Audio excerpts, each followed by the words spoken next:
قرآن ایک تحفہ اللہ سبحانہ تعالیٰ کی جانب سے۔ الحمدللہ رب العالمین، الصلاۃ والسلام علی رسول اللہ صلی اللہ علیہ وسلم۔ اعوذ باللہ من الشیطان الرجیم، بسم اللہ الرحمن الرحیم۔ وابتلوا الیتامی حتی اذا بلغوا النکاح فإن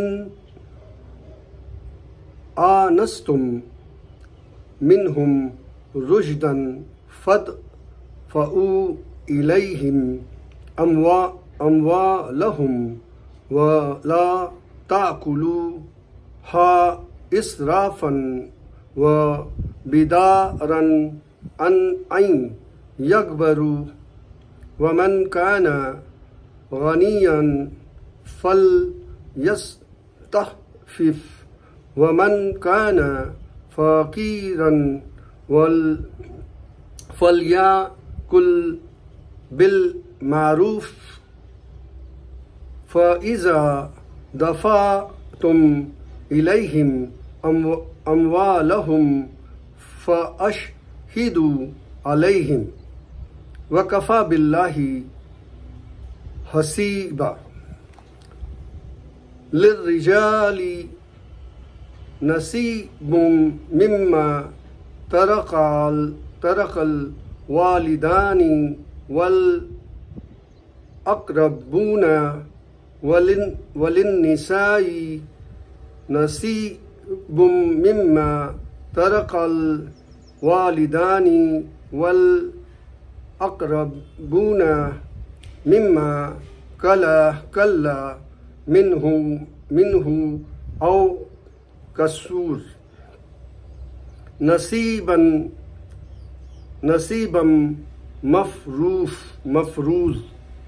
وإذا حضر القسمة أولو القربى واليتامى والمساكين فارزقوهم منه وقولوا لهم قولا معروف۔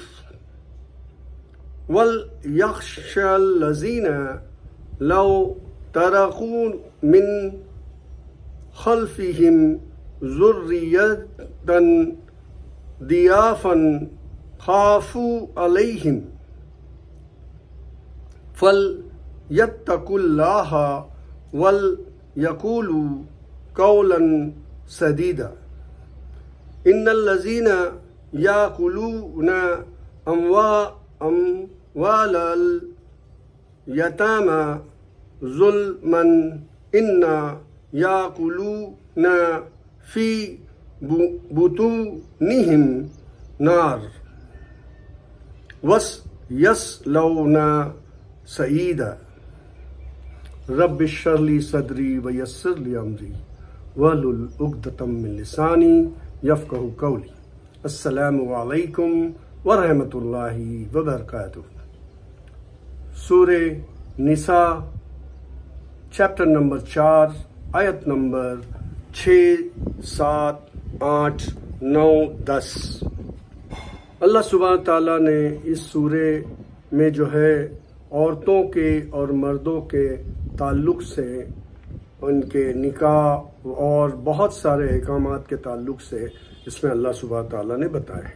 اللہ تعالیٰ کہتے ہیں کہ اور یتیموں کو ان کے بالغ ہو جانے تک سدھارتے اور آزمائش کرتے رہو، پھر اگر تم ان میں سدھار دیکھو تو ان کے مال سونپ دو، اور ان کے بڑے ہو جانے کے ڈر سے ان کے مال کو جلدی فضول خرچ سے نہ کھاؤ۔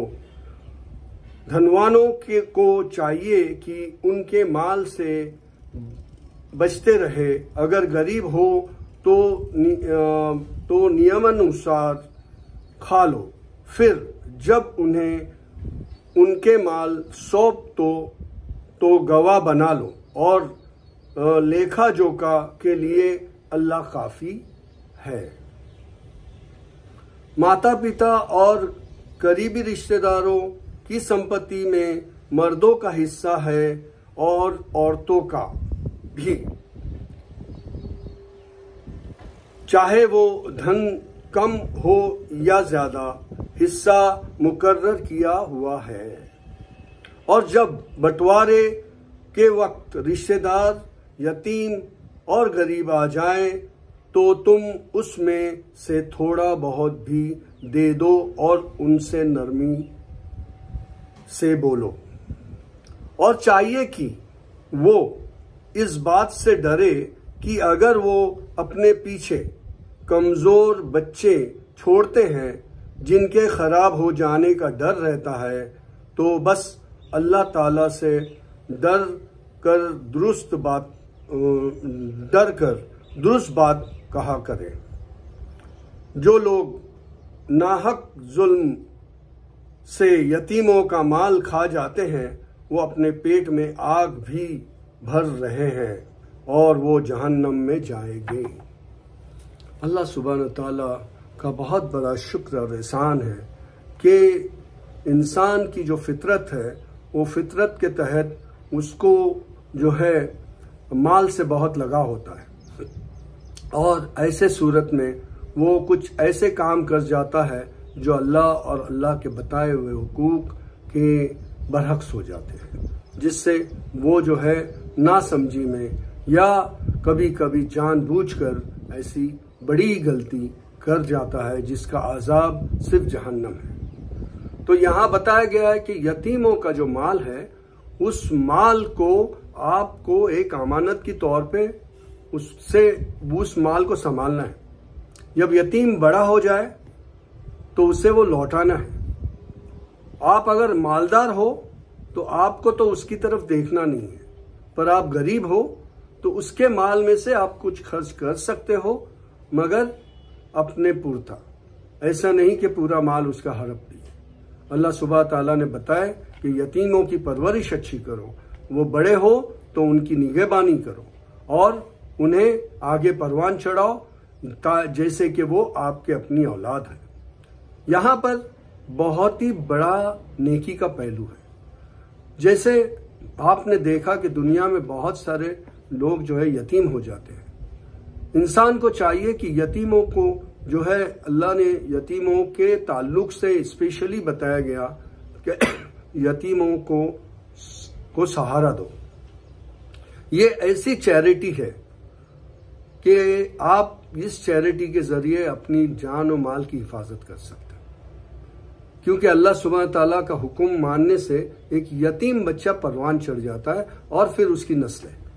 तो हमें चाहिए कि यतीमों की जो अमानतदारी है वो बखूबी हम निभाएं, और फिर आगे अल्लाह सुब्हान ताला ने कहा कि जो भी आप दुनिया में छोड़ जाओगे वो भी आपके रिश्तेदारों का और उनका हक है, आपके अपनों का। तो उसको अल्लाह ने बताया है कि उसको बखूबी उसे उस तरह से तकसीम करो जैसे बताया गया। और अल्लाह ताला कहते हैं कि और चाहिए कि वो इस बात से डरे कि वो अपने पीछे कमजोर बच्चे छोड़ जाते जिनके खराब होने का डर है, तो बस अल्लाह ताला से डर कर दुरुस्त बात कहा करो। अब अल्लाह ताला जो है वो चाहते हैं कि बच्चा कैसा भी हो, कमज़ोर हो या चालाक हो या बहुत ही जहन हो उसका, मगर आप बच्चों में फ़र्क न करो। आप बच्चों को जो है उनके हक दो और अल्लाह से डरते रहो। जो लोग नाहक जुल्म से यतीमों का माल खा जाते हैं, वो अपने पेट में आग भरते हैं और वो जहन्नम में जाएंगे। अल्लाह सुब्हान ताला इस हमें अमल से महफूज रखे, जो अमल हमें जहन्नम की आग में ले जाए। देखिए, पैसा जो है वो बहुत काम की चीज़ है, पर उसका इस्तेमाल भी बहुत काम का है। आपको अपनी ज़िंदगी को संवारना है तो पैसे का इस्तेमाल करने का आप में हुनर होना चाहिए। और वो हुनर क्या होना चाहिए? वो हुनर है कि आप उसका इस्तेमाल وہ طریقے سے کرے جو آپ کے پیدا کرنے والے اللہ سبحانہ تعالیٰ نے بتائے، اور جو آپ کے پیغمبر ہیں نبی صلی اللہ علیہ وسلم نے کر کے بتایا۔ اور آپ نے دیکھا کہ اللہ تعالیٰ کے کتنے قریب اور سب سے آخری پیغمبر نبی صلی اللہ علیہ وسلم نے اپنے آپ کے پاس کیا رکھا؟ پیسے کو اہمیت نہیں دی، کام کو اہمیت دی، عمل صالح کو اہمیت دی۔ اس سے بڑھ کے اور کیا ہو سکتا ہے؟ اگر ہم کوئی اچھے عہدے پہ چلے جائیں تو ہم پیسہ پیسہ کرتے بیٹھیں گے، ہم کو اس کو پیسہ، اس کو پیسہ، یہ پیسہ ایسا آئے یا ویسے آئے نہ۔ پیسے تو آئیں گے تو آپ کے وہ پیسے برکت والے ہونے چاہیے، اور وہ برکت والے تبھی ہو سکتے ہیں جب اس پیسے کو آپ حلال طریقے سے کماؤ گے۔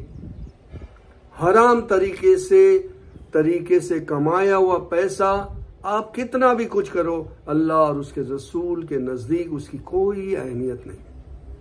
تو حلال پیسہ ہی حلال ہو سکتا ہے جب آپ اس پیسے کو ایسے ذریعے سے پیدا کریں، ایسے ذریعے سے لے جو آپ کو لگے کہ اللہ کی برکت اتر رہی ہے، جس میں آپ کا دل مطمئن ہو۔ ورنہ پیسے کما کے آپ کا دل ہی مطمئن نہیں ہے کہ میں یہ کر رہا ہوں تو کیا صحیح طریقے سے پیسے نکال رہا ہوں یا غلط طریقے سے، اس چیز کو جاننا ضروری ہے اور اس کے انجام کو جاننا ضروری ہے۔ اور انجام، کیونکہ یہ پیسہ بہت کھیل کھیلتا ہے، اس لیے اس کا انجام بھی اتنا ہی ڈینجرس ہے، جہنم۔ السلام علیکم ورحمۃ اللہ وبرکاتہ۔ جزاک اللہ، شکریہ، تھینک یو۔